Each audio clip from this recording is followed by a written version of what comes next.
Hi everyone, it's Jillian again, and today I want to talk about my pool.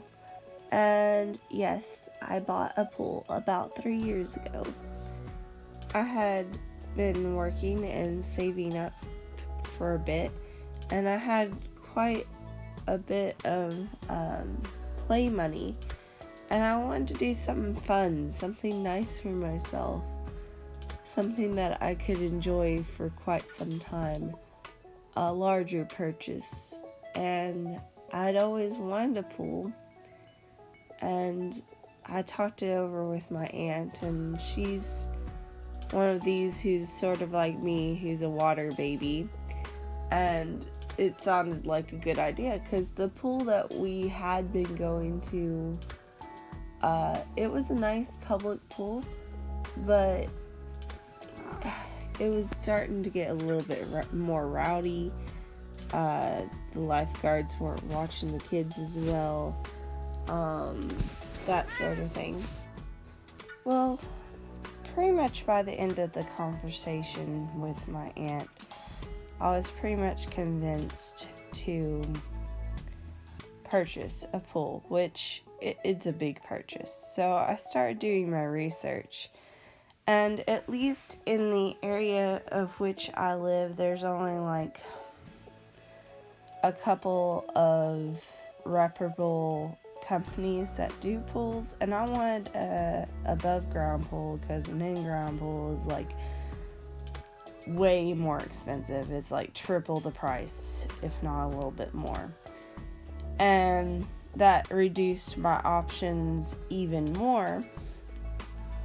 Well, there was only 2 companies that would do the type of pool that I was looking to get, neither of which had on their website how much the pools were going to be. Super tacky, right? So one day I just happened to be in close vicinity to one of those companies. I'm going to call it the Splash Company. I decided to shop around a little bit, see what their prices were, get an idea. And they were way more expensive than I had intended to pay. Like, I was thinking, like, $4,000 should get me more or less what I'm wanting. I don't care to spend an itty bit more. And I was going to get a deck on top of that, like a little tiny one. The rules in my county are that you can have, like, you have to have a fence around your pool unless you have, like, an above ground pool. It acts as its own fence, provided that you don't have, like, the ladder down, like you have to lock it, take it out, or have a gate on a deck going to the pool. And I thought a deck would be easier. You know, my parents, they were, my mom particularly was in bad health. She has since passed. My father is getting older. And my aunt, she's 63 this year. So, and it would be more convenient for me to have, like, a chair up there to dry off rather than being in the grass, so I wouldn't get as bug eaten in the afternoon or something. They did have one pool that was kind of in my price range, but it was rectangle, it was a floor model, and it had a stain in the liner. And it just wasn't the look I was hoping for. So I left there kind of downtrodden, and I was like, well, I'm going to have to save up another year or two.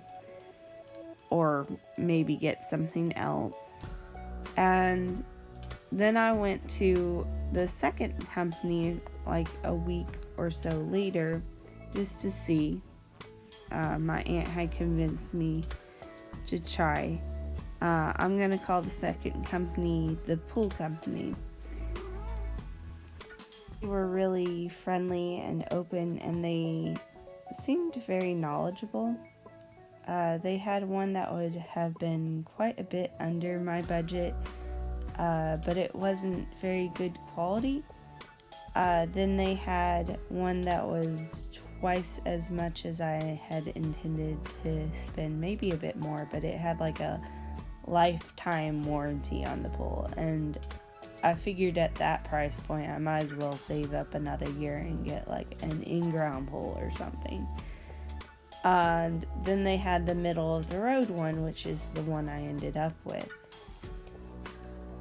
Now, had I gotten a 15-foot round with a ladder and a regular coring system, I probably would have been under my budget or right at my budget.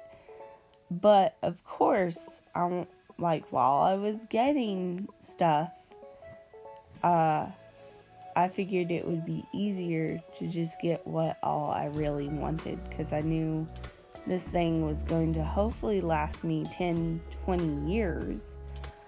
And anyhow, I ended up with a 24-foot round with a hybrid system. And I had originally intended to get a salt, but they didn't recommend getting a true salt system because with an above ground pool it ate the pipes or something. I ended up really happy with the hybrid system, and I don't know, I'm really glad I ended up with the 24-foot round. We don't really need that much pull, but it's nice when I have a couple friends over, in the before times, and that way my aunt can continue floating on her side of the pool and we're not bothering her. Not that she would care, but that way, I feel like she has way enough space. Like, we could easily fit 10, 15 people in that pool easily. Together with everything, including the installation and the deck, the pool itself was like right at $5,000, and the deck was another $1,500. So realistically, I only spent an extra $1,500, something like that, to get exactly what I wanted. And for a bigger purchase that is going to last me a long time, I'm really glad I went ahead and wasn't a cheapskate about it. I had the extra money, so it wasn't that big of a deal. But definitely whenever you're planning on a bigger purchase, whatever that may be, put more aside than you think you're going to need, and also do your research. I did so much research even before I started shopping in the actual stores.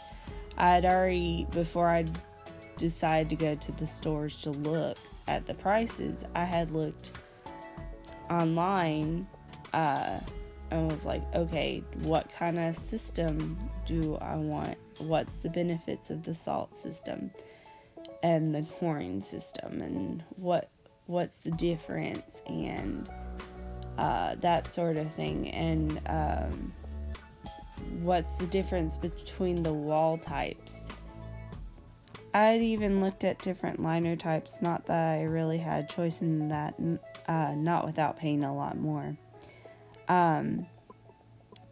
Remember to save your money, to do your research when doing a bigger purchase, and let me know down below. I've got more pool stories that I think are interesting. I may do them anyway. Like, subscribe, share, do the whole YouTube jazz. And I hope you have a good one. Stay safe out there. Remember to wear sunscreen. Anyway, I hope you enjoyed this video. I'm really trying to make YouTube a thing for me. Anyway, bye.